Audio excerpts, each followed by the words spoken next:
Gavana Irungu Kang'ata wa Murang'a otongerete Ûruti Ngûgî Kenya kuringana na utuire bwa Timely Kenya akathingatirwo gwakuo ni gavana wa Kisii Mbarati noe Fatuma Achani wa Kwale ajukia kanya gatuthatu kiri kithomo kaunti ya Nandi ni tongerete nayo kaunti ya Meru iri namba 43 utuira bubu bwathithitwe mbere ya Kawira Mwangaza eberwe gitene. County approval ratings analysis. This is an in-depth overview of county approval ratings based on 4 critical parameters which include water, health, roads, and education. The educational sector, we have outstanding educational leaders in Kenya.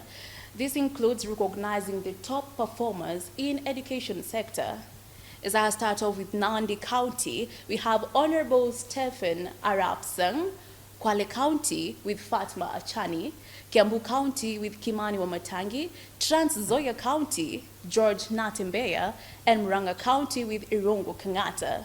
Moving on, we have the bottom 5 educational leaders in Kenya. Now, according to the survey data collection, this was before impeachment, the Meru County, which was previously headed by Bishop Kawira Mwangaza, followed by Migori County, Dr. Ochilo George Mbogo Ayako, Tana River, Dr. Thato Gedai Godana, Kajiado, Joseph Olelenku, and Busia, Dr. Paul Otuoma.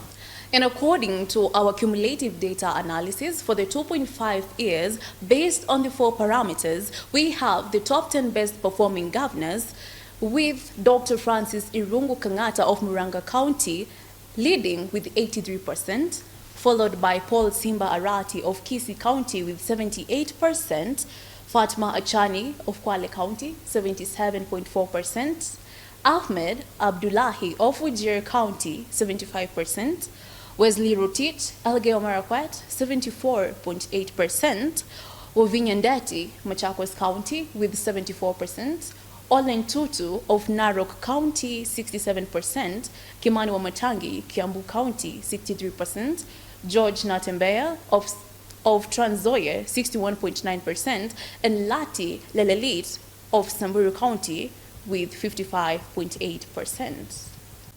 In addition, we have the declining approval ratings of governors, whereby this is a look according to the previous polls and trends. We have Mutula Kilonzo Jr., Gladys Wanga, Fernandez Barasa, Johnson Sakaja, Professor Anyang' Nyong'o, Gideon Mungaro, Anne Waiguru, Susan Kehika, Abdul Swamad Sharif, and